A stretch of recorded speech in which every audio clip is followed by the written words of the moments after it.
ebale ya Congo ejali lopangota kashi ejali shenzela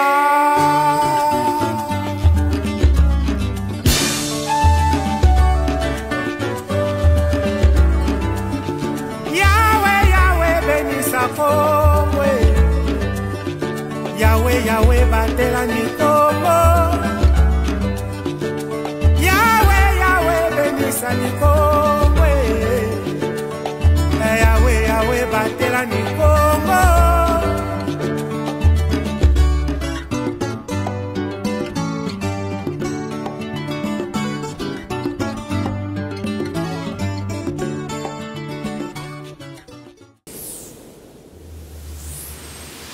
10 best places to visit in the Democratic Republic of Congo. Hello Displorers, welcome back to another informative video presented to you by The Explorer, and thanks for watching. In this video we shall be taking a cruise to Central Africa and we shall be shining the light on the 10 best places to visit in the Democratic Republic of Congo. The Democratic Republic of Congo D.R.C. is a country in Central Africa, which by area is the largest country in sub-Saharan Africa, the second largest in all of Africa after Algeria, and the 11th largest in the world. With a population of around 105 million, the Democratic Republic of the Congo is also the most populous officially francophone country in the world, as well as the fourth most popular country in Africa after Nigeria, Ethiopia, and Egypt. Even though the country has been the scene of an ongoing military conflict in Kivu since 2015, it still holds some of the best tourist scenarios on the continent. If you are new here, welcome. Be sure to subscribe and turn notifications so you don't miss any of our videos. With a magic wilderness, numerous UNESCO-designated national parks, active volcanoes, raging rivers, and all the wildlife you'd expect of Africa, the D.R.C. is the literal and figurative heart of Africa, holding some of the best spots to visit.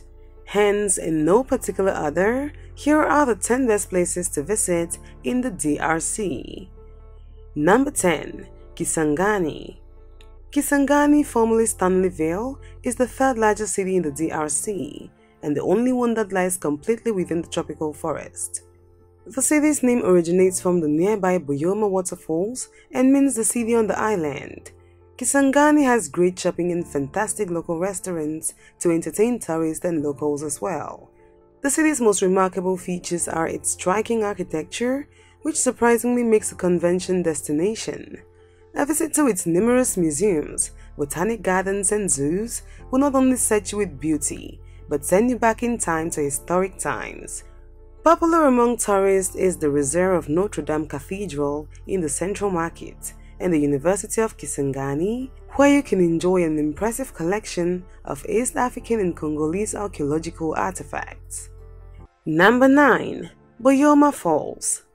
Boyoma Falls, formerly known as Stanley Falls, is a series of 7 cataracts, each no more than 5 meters high, extending more than 100 kilometers along a curve of the Lualaba River between the river port towns of Ubundu and Kisangani in the Oriental province of the Democratic Republic of the Congo.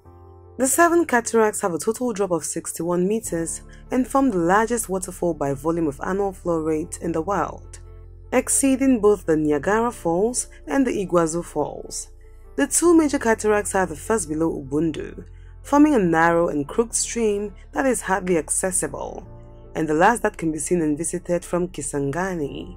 At the bottom of the rapids, the Lualaba is known as the Congo River. Number 8. Okapi Wildlife Reserve. The Okapi Wildlife Reserve is a World Heritage Site in the Ituri province in the northeast of the Democratic Republic of the Congo, near the borders with South Sudan and Uganda. At approximately 14,000 kilometers square, it covers approximately 1/5 of the area of the forest. As its name implies, the Okapi Wildlife Reserve is home to many of the endangered okapis, holding 1/6 of the world's population of the beautiful animals. It is also the location of the Ipolo Conservation and Research Center on the Ipolo River. This facility dates back to 1928, when the camp was founded by American anthropologist Patrick Putnam as a capture station where wild okapis were captured and sent to American and European zoos. The center also carries out much important research and conservation work and is a UNESCO World Heritage Reserve with unique large variety of primates and exotic birds that call it home. Besides trekking, which can be done here, the reserve's landscape along the Ipulu and the Ituri rivers is simply stunning. Also calling the reserve home are the pygmy nomad tribes of the Efe and Mbuti hunters. Number 7. Lake Kivu. Lake Kivu is one of the African Great Lakes which lies on the border between the Democratic Republic of Congo and Rwanda and is in the Albertine Rift, the western branch of the East African Rift. The lake, which empties into the Ruzizi River, is approximately 90 kilometers long and 50 kilometers at its widest. Its irregular shape makes measuring its precise surface area difficult, but it has been estimated to cover a total surface area of some 2,700 kilometers square, making it Africa's 8th largest lake. This lake has a chance of suffering a limnic eruption every 1,000 years, because the lake bed sits upon a rift valley that is slowly being pulled apart, causing volcanic activity in the area. The world's 10th largest island on the lake, Ijwi, lies in Lake Kivu, within the boundaries of the Virunga National Park. Settlements on the lake shore include Bukavu, Kabere, Kalehe, Sake and Goma in Congo, and Gisenyi, Kibuye and Cyangugu in Rwanda. Number 6. Garamba National Park. Established since 1938, Garamba National Park is a nearly 5,200 km² national park in northeastern Democratic Republic of the Congo, which is among Africa's oldest parks, designated a World Heritage Site by UNESCO.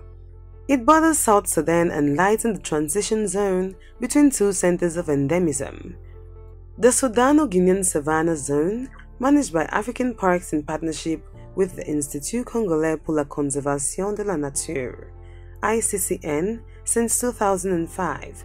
ICCN Rangers and augmented with soldiers of the Armed Forces of the Democratic Republic of the Congo work to protect Garamba from poachers and rebel groups. This national park is filled with unending grasslands and savannas inhabited by elephants, giraffes, hippos, black rhinos and white rhinos. Garamba National Park is an amazing sanctuary for several endangered species and rare large animals sharing the same space. Number 5. Virunga National Park. Located along the borders of Rwanda and Uganda, Virunga National Park is a designated UNESCO World Heritage Site and the country's oldest national park with the most biological diversity. You will find lava plains, savannas, forests, valleys, active volcanoes, swamps and even glacier peaks in the Rwenzori Mountains. Roughly 25% of endangered mountain gorillas call the park home. And Virunga is the only park to have 3 of the 4 great apes in one place. The Okapi, an endangered species that looks like a cross between a giraffe and a zebra, also makes the park their home, as well as hippos, lions, elephants, and a number of rare and exotic birds. The park has 3 distinct areas, all worth a visit: the Rwenzori Mountains, Lake Edward area, and the Mikeno Volcano area.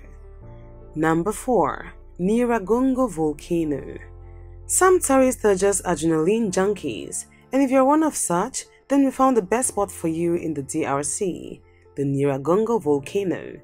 The skyline of Goma in the D.R.C is dominated by D.R.Congo, an unbelievably over 300 meters volcano which last erupted in 2011, destroying up to 15% of the surrounding land and leaving over 120,000 homeless.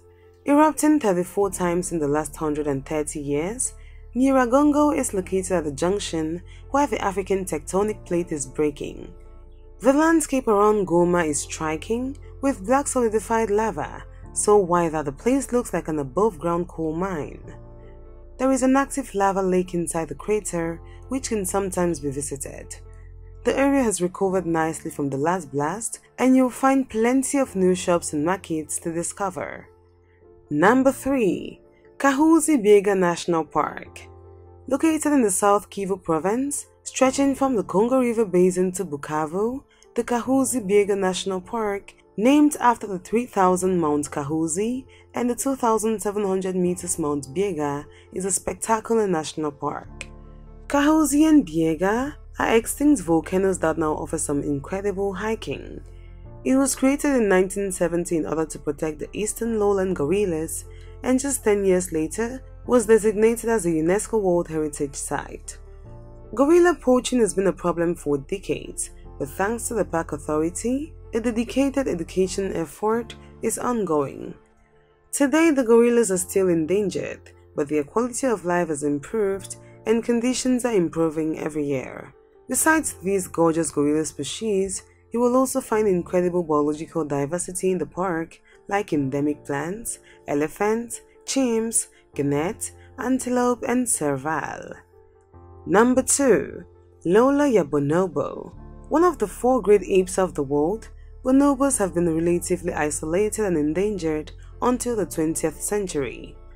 The bonobos have been hunted for bushmeat, and when a mother is killed, the babies are often taken and sold on the black market as pets. Lola ya bonobo was opened as a sanctuary for orphaned bonobos and is one of the most popular tourist attractions in the Kinshasa area. The sanctuary tries to recover as many as possible so that they can live out their lives in safety.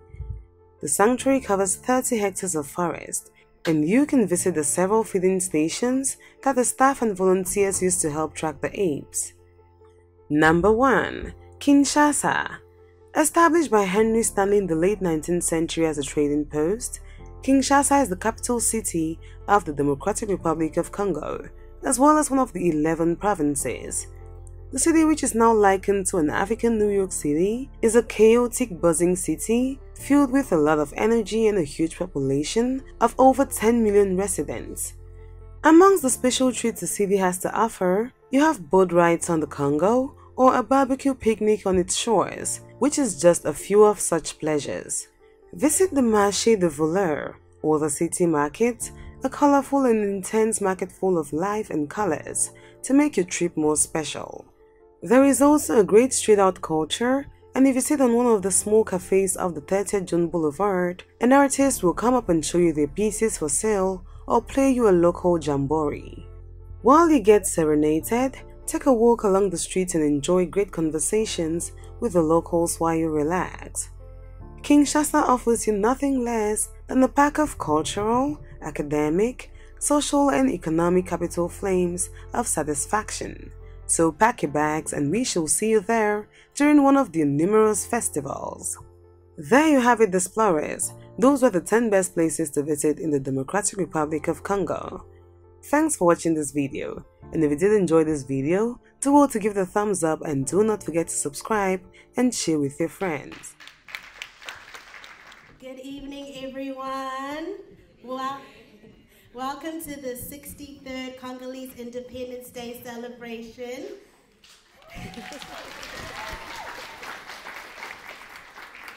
I'm affectionately known by the Congolese community as Nadej, but I am Rhoda Love, and by day I work for the Ministry of Social Development. I'm also an MC, podcaster, and social media strategist. So honored to be a young Congolese woman and your MC for tonight.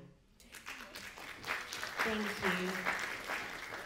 Tonight is going to be amazing. You are going to enjoy amazing speakers, performances, food, the people around you, dancing, and even a fashion show as well.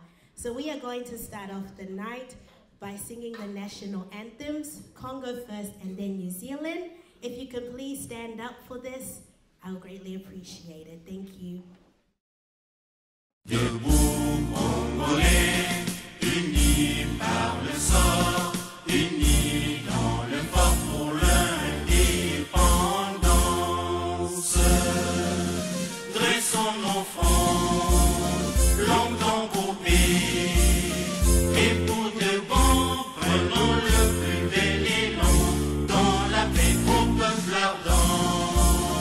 Par de la peur, nous bâtirons un pays plus beau qu'avant, dans la paix citoyenne. Entonnez l'hymne sacré de votre solidarité. fièrement saluer l'emblème d'or de votre souveraineté. Congo, don béni, Congo, des aïeux, Congo, au pays, Congo, bien-aimé, Congo, nous peuplerons ton sol et nous assurerons ta grandeur. 30 juin, au doux soleil, 30 juin, du 30 juin, jour sacré soit le témoin, jour sacré de l'immortel, serment de liberté, que nous léguons à notre postérité pour toujours.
Everybody.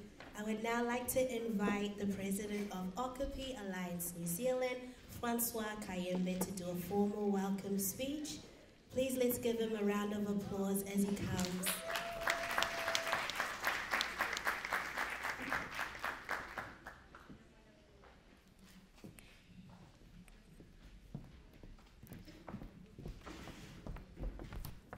Thank you, Nadesh.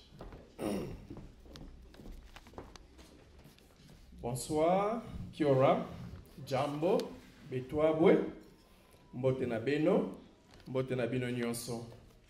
So those are the four main national languages in Congo. So bienvenue à tous, welcome, and a warm welcome to you all on behalf of the Congolese community.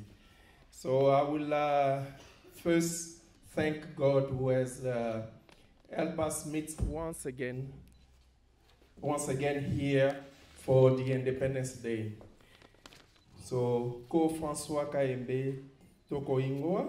So my name is Francois Kayembe, and I'm the president of the Okapi Alliance, the Congolese community in New Zealand. Please first allow me to acknowledge few people among our midst here. So first, I would like to acknowledge the Honorable Minister, Dr. D.R.C, who's the Minister of Statistics, and also Associate Minister for Justice and Revenue. So as you know, we have done the the survey not too long ago. So yeah, she's in charge of that. So we want to make sure that we won't be others next time that we have all the statistics coming out.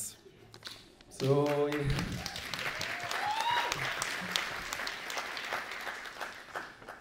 And I would like also to acknowledge our very good friend who never misses our events, Melissa Lee, who's the National Party List MP, and a very good friend of us, and she's also the spokesperson for ethnic communities, so welcome. And among our miss also, thank you.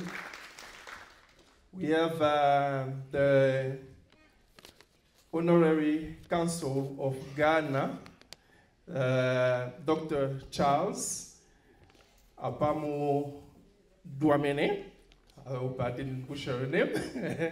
So, who's present, so is there, if you can just. And we have also the president of ACOFI, one of the incredible women, strong woman of the African community, Evelyn Park. Thank you, welcome. And I know Evelyn Park is not alone. I can see Sister Princess at the back, who's the General Secretary of ACOFI.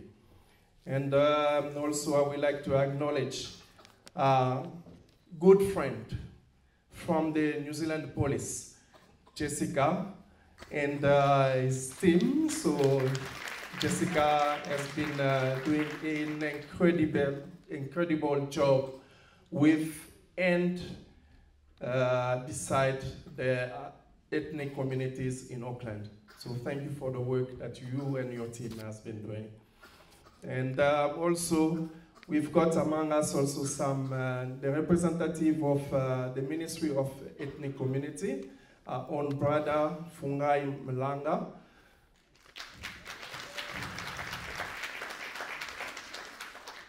And I would like also to acknowledge some of the African community leaders who are among us. We have Gary Lanus from Nigeria. We have Boubacar from the New Zealand African Film Festival, as well as Dave Tomo, who was also a former president of ACOFI and with the New Zealand.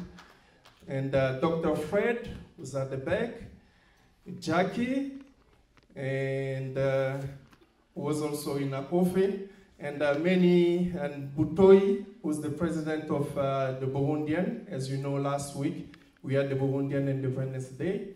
So thank you for coming. So, and we have also among us some of other leaders from the ethnic communities when we meet with the New Zealand Police. So we have the Chinese Association, so the Botany Chinese Association, Oneanga Chinese Association.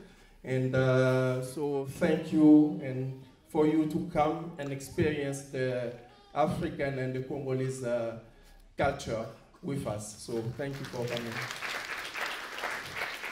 And I would like to acknowledge all of you, my fellow African and also fellow Kiwi, and some of my colleagues of work, she's somewhere there. So yeah, thank you for coming and to enjoy this time with us. So it is with great pleasure that we are once again able to gather here to commemorate a very significant day in the history of the Democratic Republic of Congo. The independence that our forefathers fought for is part of the glorious history of their struggle for freedom that we are enjoying today. As once have said our Prime Minister, Patrice Emery Lumumba. We are so proud today to continue celebrating and commemorating this memorable day because some of our forefathers lost their lives and others suffered incredible for this freedom. They fought a noble and just fight. The Democratic Republic of Congo, as you may know, is still facing many challenges, especially the unprovoked and unjust war which has been imposed to us for over 2 decades now by some of our neighbors' countries. This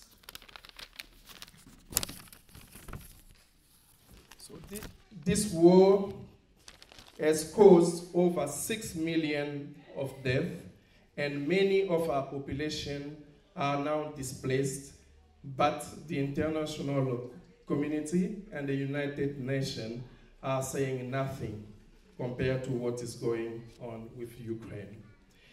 Therefore,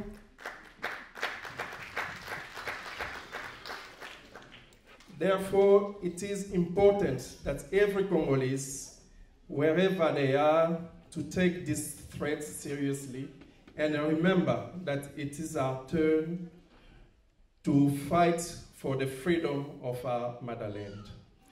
It is important to notice also that in this fight for the freedom of our country, the Congo, women have also played an important role.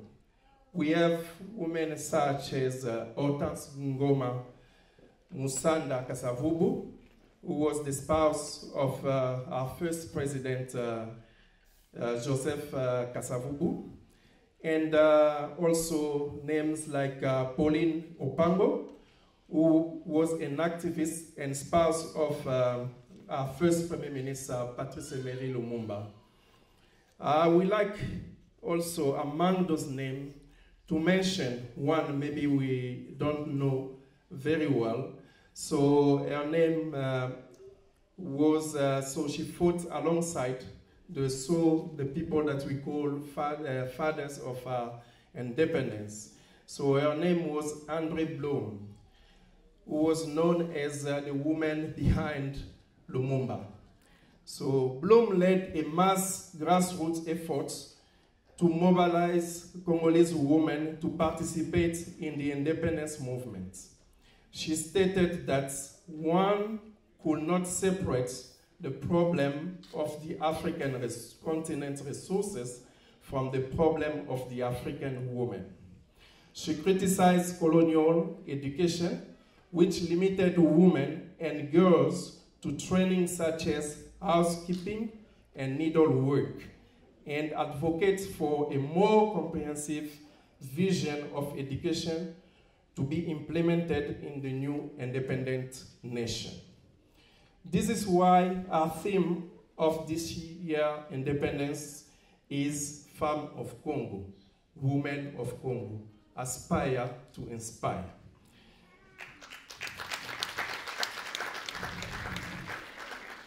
So because we believe that our women are very strong and resilient enough to help our country prosper and change its narrative. The decolonization struggle of women of the Democratic Republic of Congo is a clear reminder of the need to recognize female victims of state violence and to remember their contribution to liberation. In addition, despite limited room for maneuver, Congolese women never restricted themselves to the role imposed on them, neither during the colonial nor the post-colonial period. It is a real pleasure nowadays to see Congolese women achieve what they have achieved across the whole globe. So we are so proud of you, ladies, for what you are doing.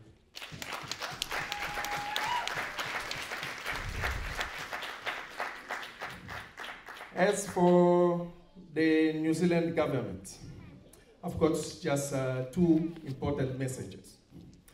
So one, to stop providing military support to nations that are attacking our countries and killing women and children in the eastern part of Congo. Second, although we appreciate your efforts to try to bring more Congolese in New Zealand under the refugee quota. We want you to work, especially New Zealand government agency, to work with us and with our organization in order to avoid bringing people who are not Congolese but pretend to be Congolese and leave Congolese people behind. So we would like to see a change in that. I will finish my speech by thanking once again our young Congolese who stepped up to organize these events. I want to thank Daniela Matondo, who's not here yet, Aznat Kabimbi, Alexia Paki,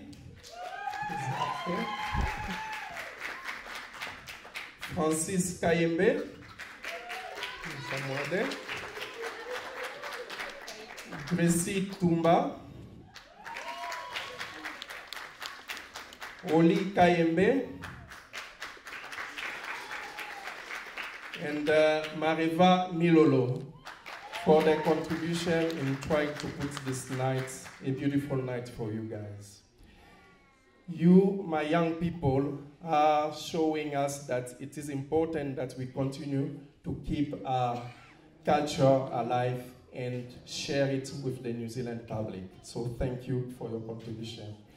So I will finish just by saying Happy Independence Day to you all, my fellow countrymen and our visitor, and may our Lord continue to bless and protect our country and its president. I wish you all to have a wonderful and joyful night.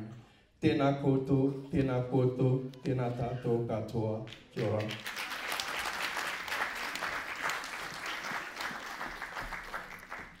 Thank you so much, Francois. We're going to have a video now just to explain tonight's theme. Enjoy. So sorry for the technical difficulties, folks. We will be back with the video, but for now we do have a beautiful, successful, intelligent young Congolese woman who's about to give us a great speech. Her name is Favor Uka, so let's give her a round of applause as she comes.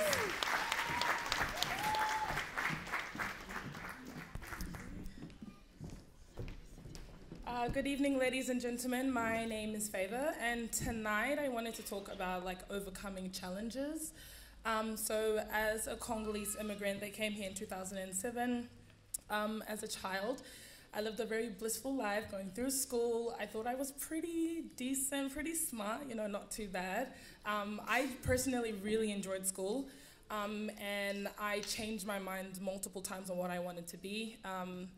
At some point, I wanted to be a tennis player, then I wanted to be a medical doctor, then I was like, okay, maybe I'll be an OBGYN, and then I found out that I might have to study for 16 years, and I said, no, thank you.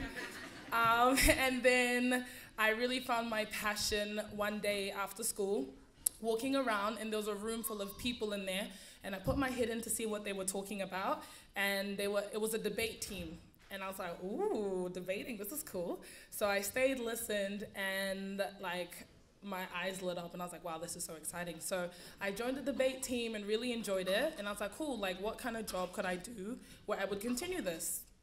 Law. I was like, yes, I can be a lawyer. So I wanted to be an international human rights lawyer.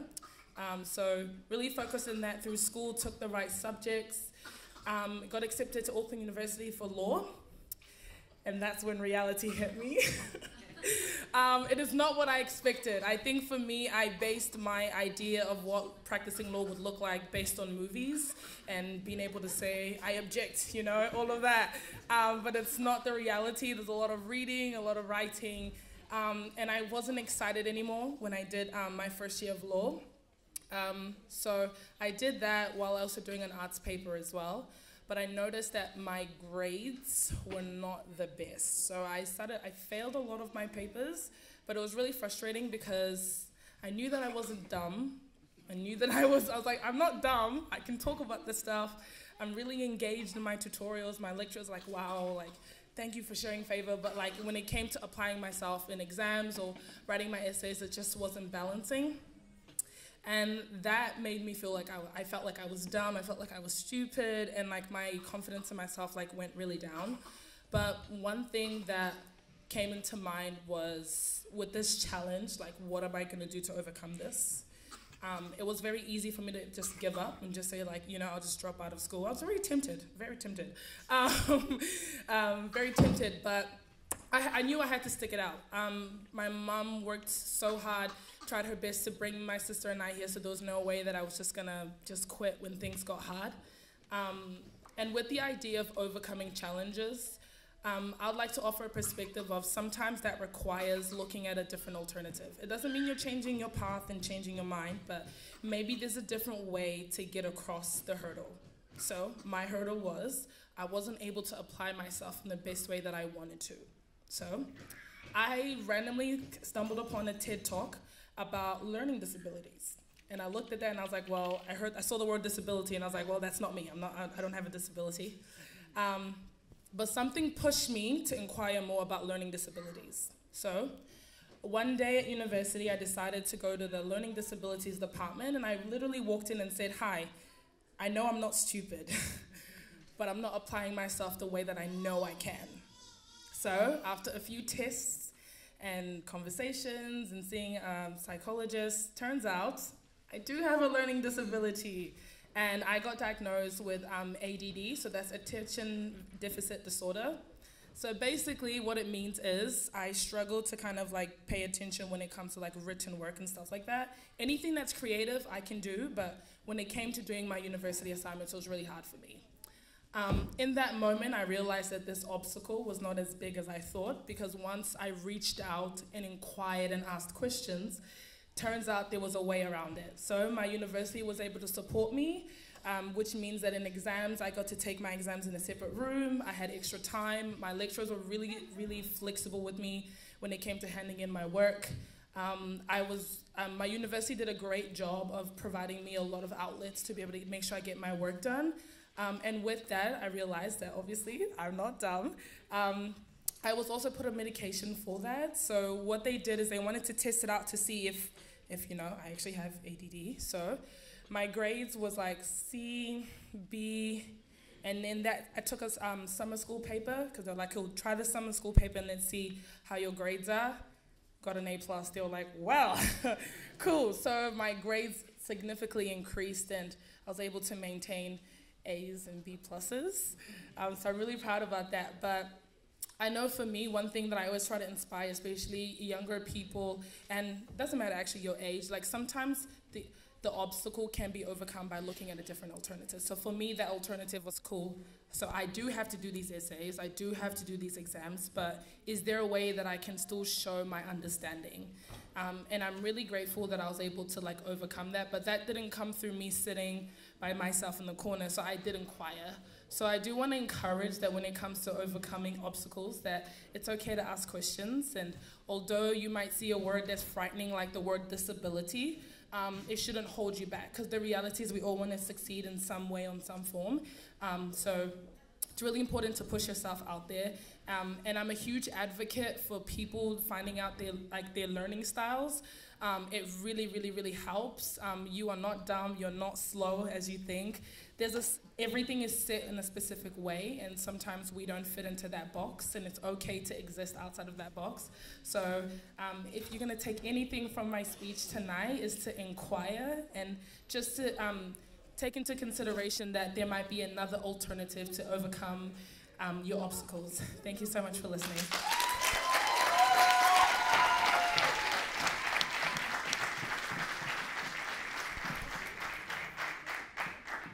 Thank you so much, Favor, for your amazing, amazing talk. Very, very inspiring. We're so proud of you achieving all that you have, even with ADD. That is so amazing. Thank you, Favor. So our next speaker is the Honorable Minister, Dr. Deborah Russell. She is the Minister of Statistics and the Associate Minister of Justice and Revenue. and the MP for New Lynn. Some of you will recall that Dr. Deborah was introduced to us by Michael Wood when they attended our first Excellent Night back in 2017. So let's give a huge round of applause to Dr. Deborah as she comes. Kia ora, bonsoir. Thank you for inviting me to be here this evening. It's really wonderful to be with you again as we celebrate the Independence Day of the Democratic Republic of the Congo. It's wonderful to see such a crowd of people gathered from so many different communities, all joined together to celebrate this day together. First of all, I want to start with the Democratic Republic of Congo. And that word republic, I wrote my doctoral thesis around republics. And one of the things that sort of really matters about them, a republic is a group of people, a nation that rules itself, where the people have, there is no overlord, no colonial oppressor, there is no king. If you live in a republic, you bow your head to no one. And so I love that word republic. You can gather from what I've said that perhaps I don't think we should have a king here in New Zealand either. But I think it's a really important thing about the Independence Day. It is the day that the Congolese started to rule themselves. And I know there's been tremendous trouble there. Francois, you spoke of it. But I know the war, there's been ongoing war and strife. Something to remember is that democracy and freedom does not come easy. New Zealand is a fairly mature democracy now, as are other democracies around the world. But remember that these democracies come from the English Civil War and from the American Revolution and from the French Revolution. So here in New Zealand we have had a long democratic tradition, but it was born in blood and strife and turmoil. I'm desperately sorry that that is what is happening in the Democratic Republic of Congo now. But I sincerely hope that it will come right, that the strife will cease, and that a robust democracy, a robust Republican democracy will thrive in Congo, where the people of Congo rule themselves. And that's why it's important we celebrate this Independence Day every year, to remember what the Congolese people want to achieve for themselves. So I'm delighted to be here celebrating that with you. It's also important to have people from different ethnic communities in the Parliament. We need to have lots of different voices in our Parliament. So I have a challenge for you. I have a challenge. I want people in this room to think about standing for political office. All right? Start with a local board, with a city council, maybe you'll run in a parliamentary election, but I want people in this room who've come to live in New Zealand to know that they should also stand for political office here. We have immigrants in our parliament and we need more. So have that in mind. And I've got something just a little bit special here to say to Favour, who gave that really inspiring speech. Favour, as one neurodiverse person to another, I tell you that you can get to Parliament,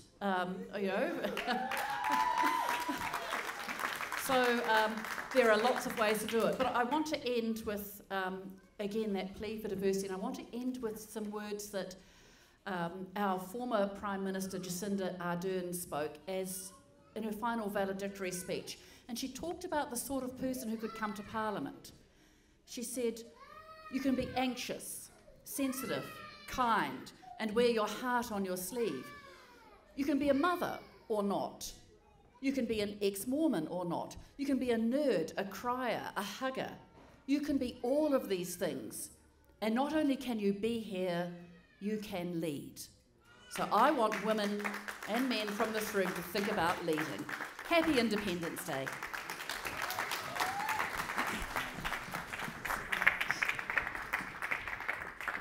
Thank you so much, Dr. Deborah. I hope we all take heed to what she said. Now we're going to have Okapi Dance Group do a dance for us, so let's give them a round of applause.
Good evening, everyone. Sorry for the technical difficulties. What I'll actually do before we eat is just ask Melissa to come speak, and then we can all have dinner. So please, let's give her a huge round of applause.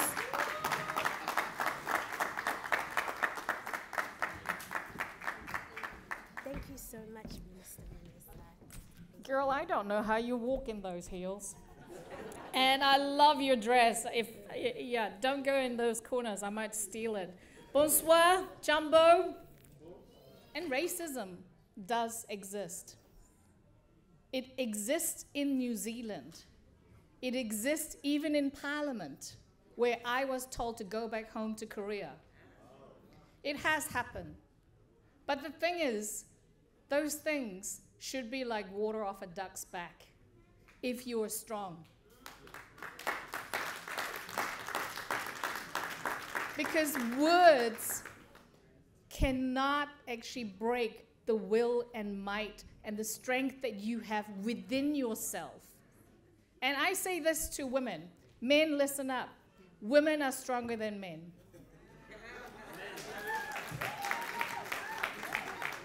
Come on, ladies. Women are stronger than men.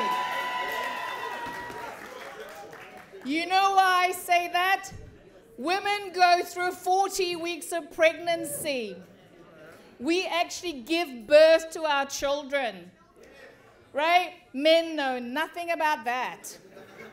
They will never understand the amount of needle, the epidural, the big needle that goes on the back to actually minimize the pain that women actually suffer. So women are stronger than that. But you know what? Apart from that, women raise our children. They are the anchor for our children. Men should participate more, right? Men should participate more. But why is it all women who actually do it, right? But women probably do it better. That's why we actually do it, right? The issue that I have is that women also need to look after each other women. You know what? The first thing you would have noticed when I walked up, somebody would have actually noticed my shoes, somebody would have noticed my jacket, and somebody would have said, oh, she's bigger than she used to be. She's put on weight. Her hairstyle's different. Did she not straighten it properly? Oh, what's wrong with the lipstick color?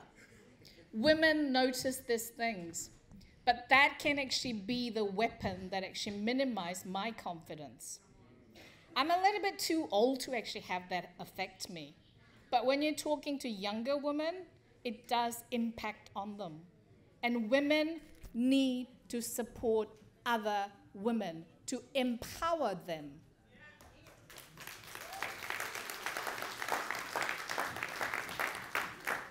So women need to be confident in order to empower our children who are growing up, seeking that same kind of endorsement from their mothers, their fathers.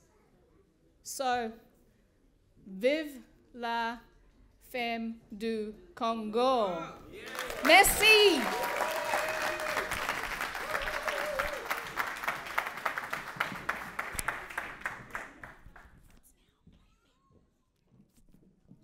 Thank you so much, Melissa, for your awesome speech. Now we're going to have another brilliant young Congolese woman by the name of Naomi Kabimbi, who's going to come do a talk for us. Let's give her a round of applause as she comes.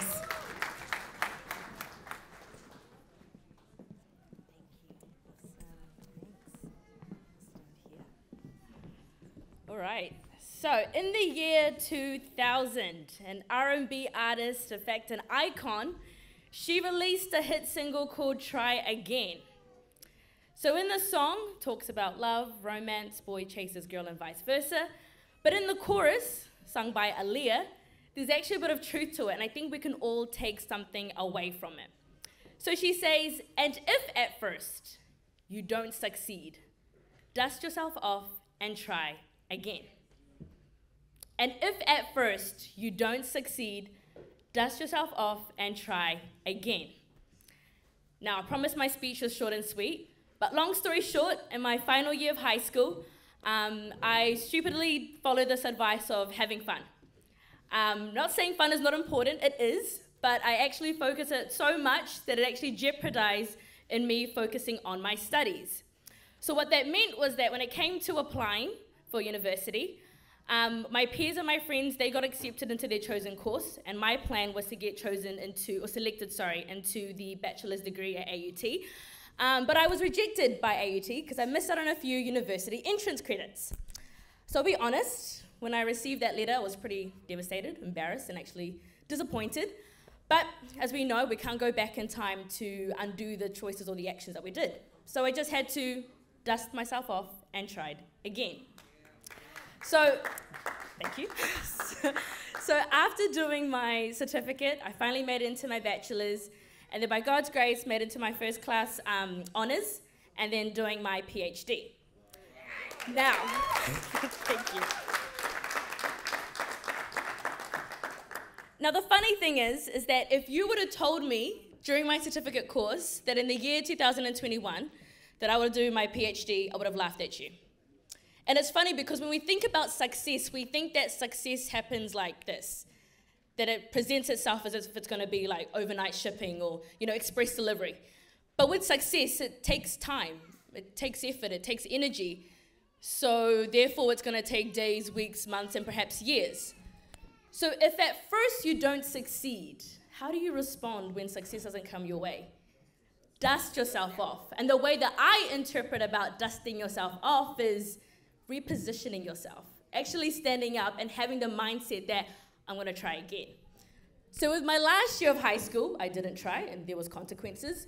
But when I tried in my certificate, and I tried in my bachelor's, and then I tried with honors, and I'm still trying now in my PhD, there's one thing I've learned, is that when you try, opportunities come.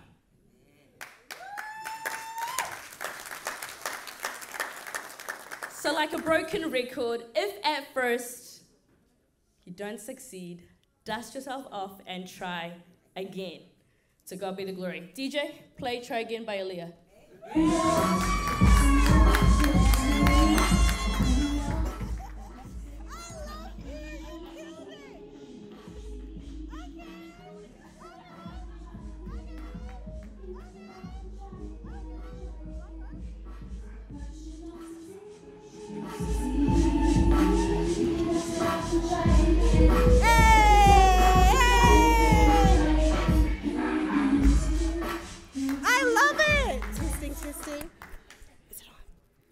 Thank you so much, Naomi, for that amazing speech. So now we can finally eat. I'm going to ask Brother Joseph to come say a prayer for the food.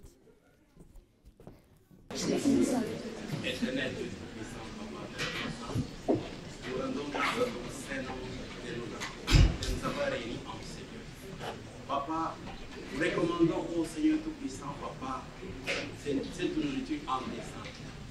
Laisse que, ô Seigneur des grâces, cette nourriture soit sanctifiée par toi et que, ô mon Dieu, en sortant de ces lieux, toute personne se sente forte d'avoir consommé cette nourriture, Seigneur.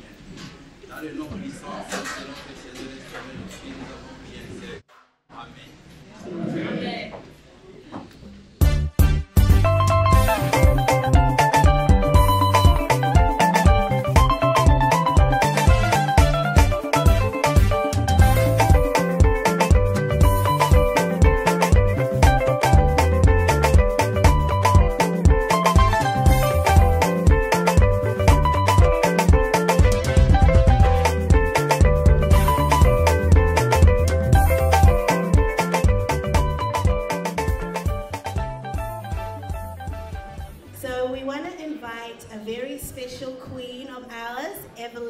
She's the president of Okapi, and she's going to come say an amazing talk for us. Let's give her a round of applause.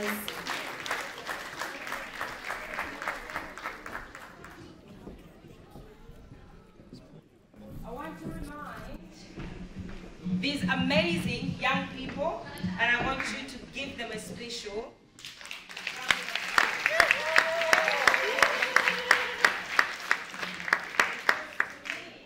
They are the most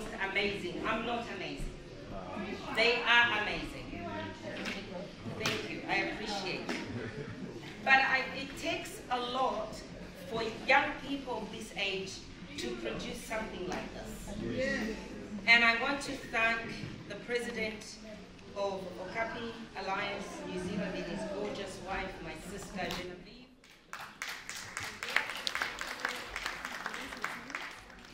And their executive, and the women that never let us down in the kitchen. Year after year, the Congolese independence is always amazing. And I just want to thank you for your hospitality, generosity of spirit, and for giving the audience for women to be seen and to be heard. It takes a lot. I want to thank the previous speakers. They've left, but we all gave their amazing speeches. But there's two that I want to go back to. Favor, I want to thank Favor for reminding us all to be vulnerable and be able to take time to self-examine ourselves, right?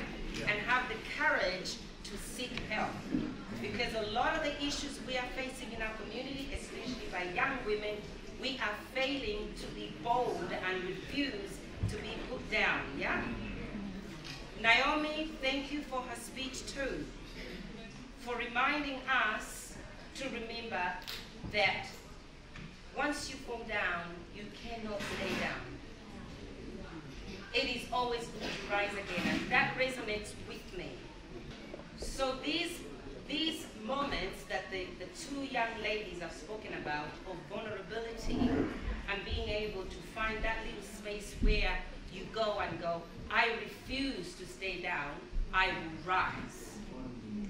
Because now, young ladies, when you do that, you take other people up with you.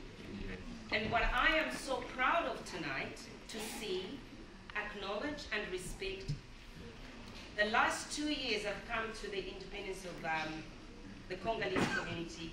I have seen those young girls in the background. I have watched. And today is so amazing because I've seen Naomi and Favor, who were like them, stepping up to inspire them to do what? Aspire.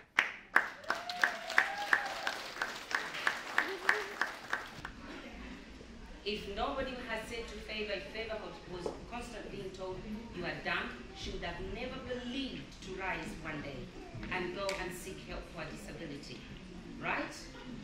So there's importance in us maintaining a culture that inspires everyone to aspire. Our young women are the future leaders of this country. And I believe what Deborah kind of prophesied tonight, I would like to see the Prime Minister of New Zealand being a black African woman.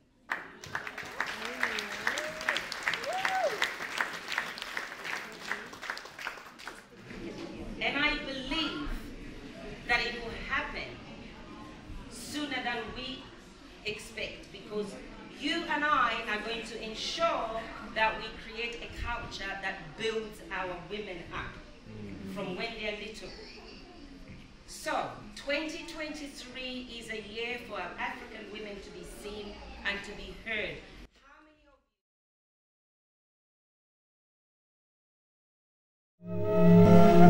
La femme, c'est le centre de notre société.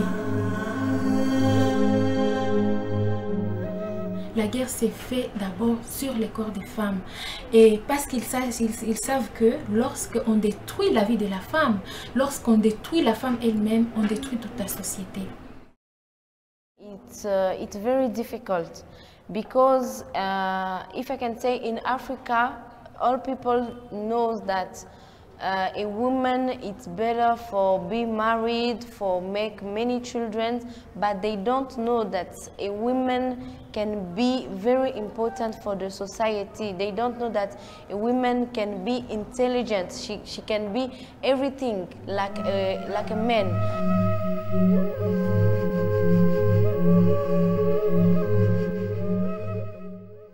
Leo kuwa mwanamke ndani ya nchi ya Kongo, mimi naona sasa vile ni mateso. Juu ya magumu yenye iko mwa nchi.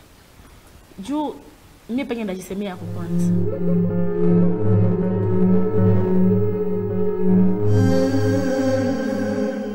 yangu nilionaka nyuma mimi nasema mwanamke hapa Kongo ni mateso sana. Juu donc mwanamke hapa Kongo hayaheshimiliki, wanamkamata sasa vile gisi kitu tu. Juu ingekwaza kusema mwanamke kama banamheshimia sasa vile gisi wanaweza kamata mtu mwingine kama ile kitendo balifanyizia wakaji haingenifikiaka.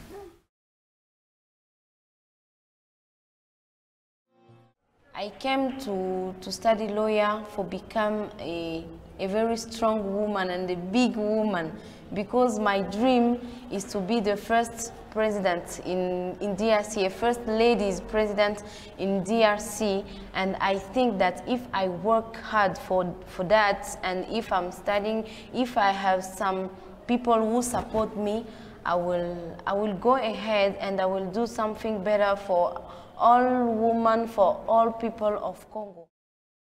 Avenir yenye mimi naona inaweza tusaidia sasa vile kisi mzuri tunaseme bakiheshimia na shie haki ya mwanamke sasa vile kisi mtu kama vile banakamata wengine, ndio inaweza kuwa avenir donc tuseme ya mzuri. Juu hapa Kongo hawaheshimia mwanamke. Avenir yangu kuiona kwa leo, mimi naona kama hii ni hali ya kuishi mateso. Wengine wanawake hao kuko washabarikiwa tanto.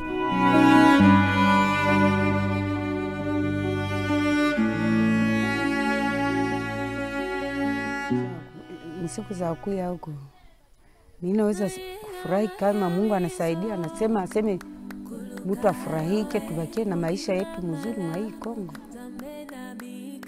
Nous avons espoir que notre futur ne sera pas sombre comme nous le sommes maintenant. Nous sommes en train de nous battre, nous en tant qu'activistes d'abord, et pour que le futur de la femme congolaise soit un futur brillant, soit un futur plein de lumière.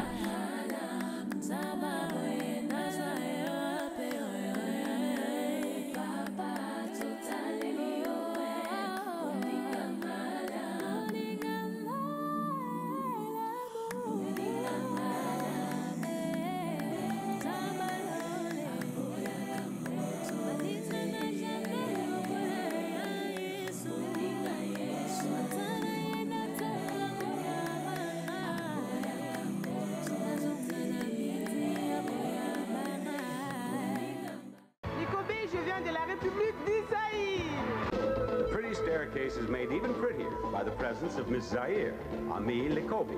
Zaire!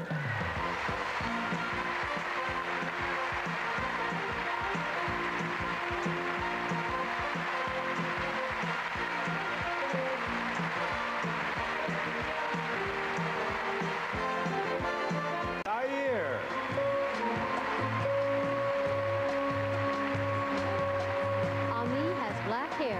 Dark brown eyes. She is 22 years old, 6 feet tall, and she weighs 136 pounds.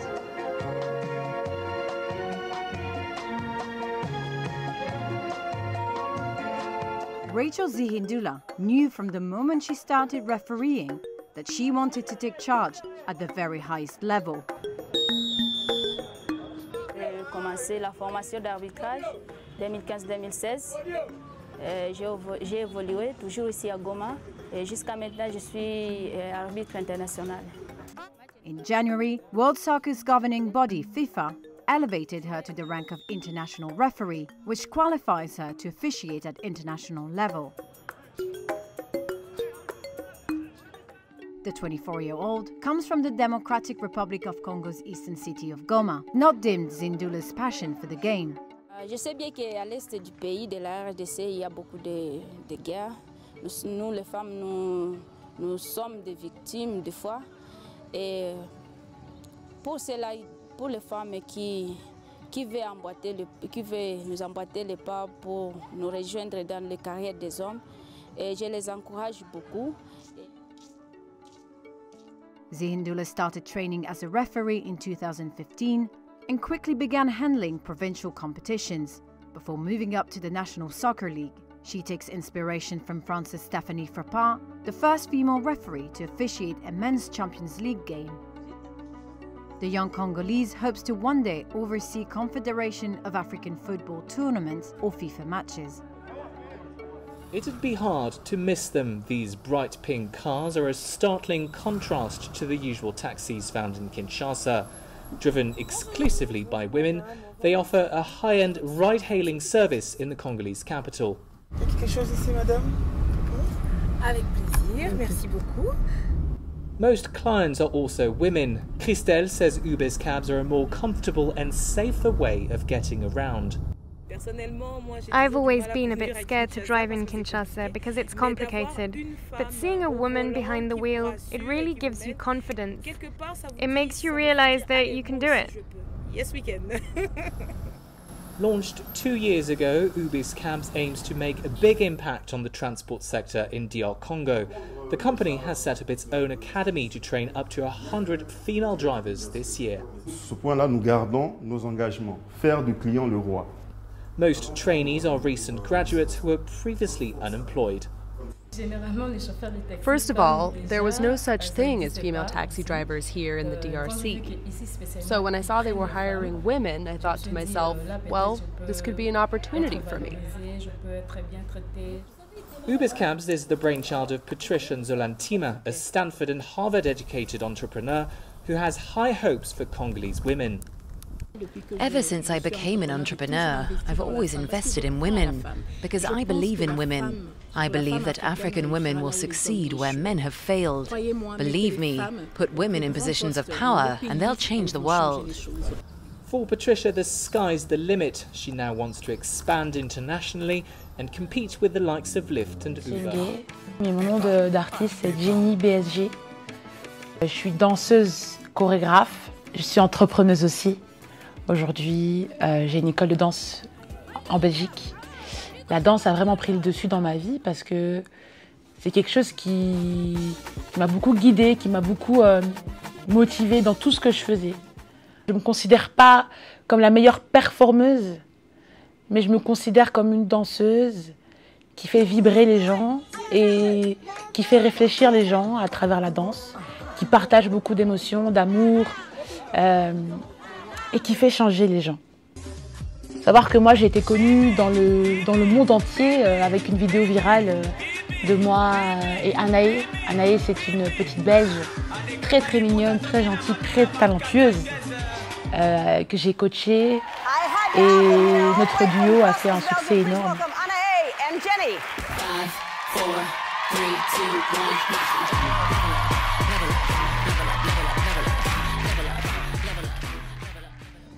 J'ai rencontré Fally via Robinho en m'invitant à Paris pour chorégraphier son Bercy. Mais lui avait été invité par Fally et c'est de là que j'ai rencontré Fally. Là où ça a vraiment cartonné, c'est quand j'ai dansé Nzoto au Canada. C'était ouf, les gens étaient super emballés par cette vidéo-là. Et du coup, Fally m'a demandé après de participer à un de ses clips. J'étais encore une fois très honorée, j'étais super contente de faire un clip à Fally. Et du coup, c'est le clip justement que vous avez pu voir, c'est bloqué. Buzz incroyable. On m'annonce, voilà Jenny, tu vas chorégraphier le stade des Martyrs le 29 octobre. J'ai pété un câble. Parce qu'il faut savoir que moi, en fait, je fais des allers-retours entre la Belgique et le Congo très souvent. J'ai plein d'actions ici avec les enfants, la danse. Mon rêve, c'est d'ouvrir une école ici, au Congo aussi. Encourager la jeunesse congolaise, les enfants, à travers l'art, à travers le sport, la danse, peu importe. La musique, je trouve qu'il y a tellement de talent chez nous.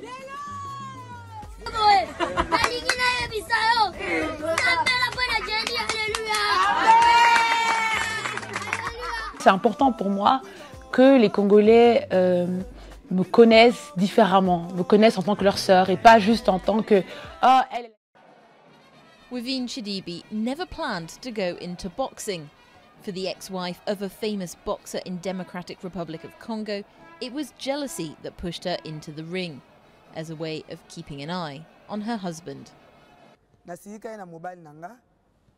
I was angry with my husband. Every time he'd finish boxing, he'd disappear with other women. I never saw him, so we had a fight and I went home to my parents. And because I was so angry, I told myself that I have to take up boxing. That's how it happened. But she didn't last long in the ring because with only a handful of women boxers in the Democratic Republic of Congo, she hardly had any rivals in her category.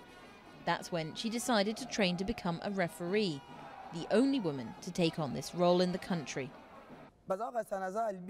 Some people thought that I'd only referee women's matches, but then they saw I also refereed over men.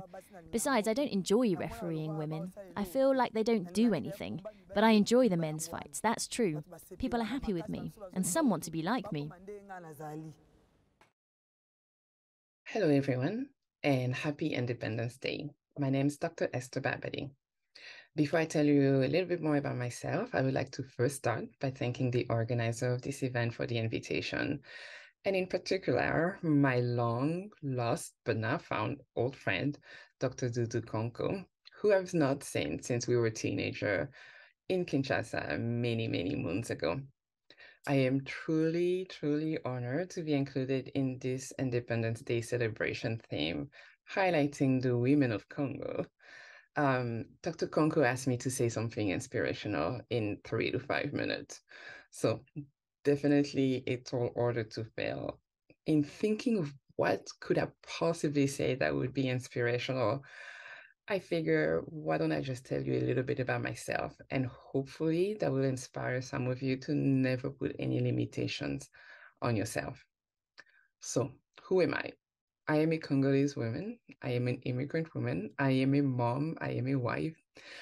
From a professional academic standpoint, I am currently the chief of the clinical microbiology service and a professor in the Department of Pathology and Laboratory Medicine at Memorial Sloan Kettering Cancer Center in New York City. My path, like many of you, was not a straight line, or has really not been a straight line. But that's really okay. You have probably heard that adversity can make you stronger. It's hard to think that that would be true, but imagine being a microbiologist, an infectious disease person in the last few years of the COVID-19 pandemic in New York City, right? One of the first epicenter of the pandemic. Being strong and resilient was a must. And I truly believe that any challenges that I experience coming to this new country and figuring out how to adapt to this environment really prepared me to take on that challenge and allowed me and my team to provide one of the very first COVID-19 tests in New York. And this really allowed us to take care of our cancer patient at a time during the pandemic when no one really knew how to manage this. I'm a bit biased, of course, because I believe that women are really, really strong, and African women, and in particular Congolese women, are even stronger. I was raised in an amazing family, and I think that's part of where my strength also comes from. And my father, Dr. Philip Babadi, never put any limitations on my sibling and I as far as what we could accomplish and what our goals were for ourselves. Again, the path to your goals may be challenging, but I hope that you can see yourself reflected in me and decide that if I, Esther Babadi, can be the chief of clinical microbiology service and a professor at one of the most prestigious hospital and academic center in the world, then you should not put any limitations on yourself and really work toward accomplishing any goals that you set for yourself, whatever those goals may be. I would have really loved to hear stories of all the other amazing Congolese women out there, but I want to thank you for listening to me and just wish you again a happy Independence Day. Thanks, everyone.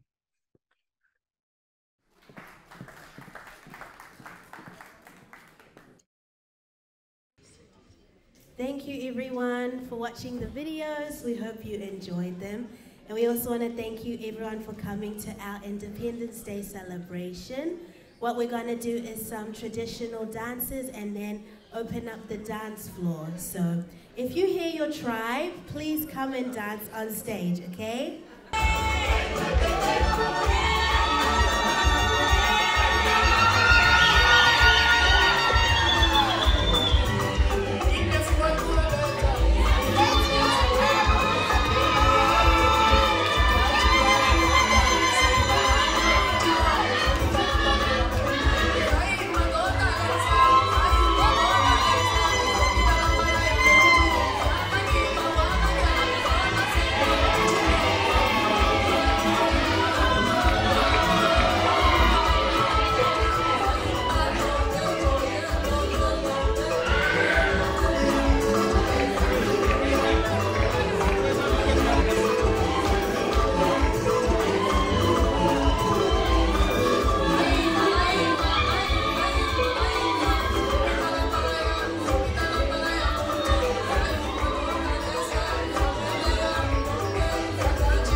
again.